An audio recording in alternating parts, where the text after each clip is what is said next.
Curious George and the Dump Truck by Margaret and H.A. Rays. This is George. He lived with his friend, the man with the yellow hat. He was a good little monkey and always very curious. This morning, George was playing with his toys when he heard a funny noise outside his window. It sounded like quack. George was curious. What could be quacking underneath his window? It was a duck, of course. Then George heard another quack, and another. Why, it was not just one duck, it was a mother duck and 5 small ducklings. Ducklings were something new to George. How funny they were. He watched the ducklings waddle after their mother. Where were they going? George was not curious for long.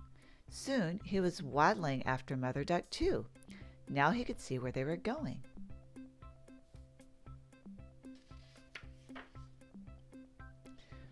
The ducks waddled all the way to the park.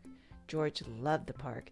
Today he saw the children flying kites and gardeners planting trees by the pond.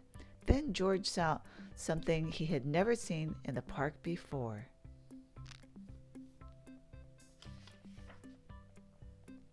It was a dump truck, and it was big. In fact, George was not even as tall as one wheel. George forgot all about the ducklings and stopped to look. It'd be fun to sit in a big truck, thought George. No one was inside the truck, and the window was wide open. George could not resist. But sitting in a big truck was not so fun for a little monkey. After all, George could not even see out the window. He was too small. If only there were something to climb on. Would this make a good step for a monkey? It did. Now George could see out the window. He saw grass and trees and a family eating a picnic. Suddenly George heard a low rumbling sound. Was it his stomach rumbling? He wondered.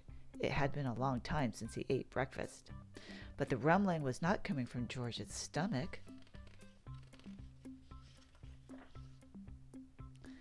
It was coming from the back of the truck. George was curious. He climbed out the window. Then, like only a monkey can, he swung up to the top of the truck. Now he could take a look. He saw the truck was filled with dirt. George was excited. What could be better than a truck full of dirt? George jumped right in the middle of it. Sitting on top of the dirt, George felt the truck bed begin to tilt. It tilted higher and higher. The dirt began to slide. It was sliding right into the pond, and George slid with it. George was having fun. But the pile in the pond got bigger and bigger and bigger, and soon the fun was gone.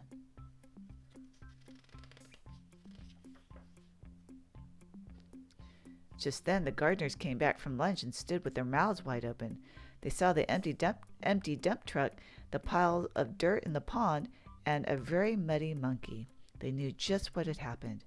But before they could say a word, George heard a familiar sound.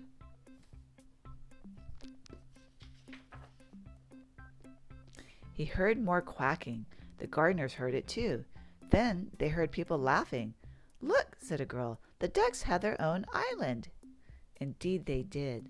The pile of dirt made an island in the pond, and Mother Duck and all her ducklings were waddling right on top.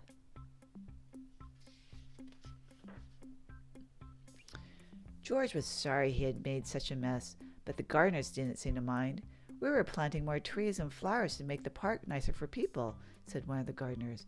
"But you've made the park nicer for ducks, too." Later, a small crowd gathered at the pond. "Would you like to help me feed the ducks?" a girl asked George. George was delighted. Soon, everyone was enjoying the park more than ever before, including the ducks, who were the happiest of all in their new home. The end.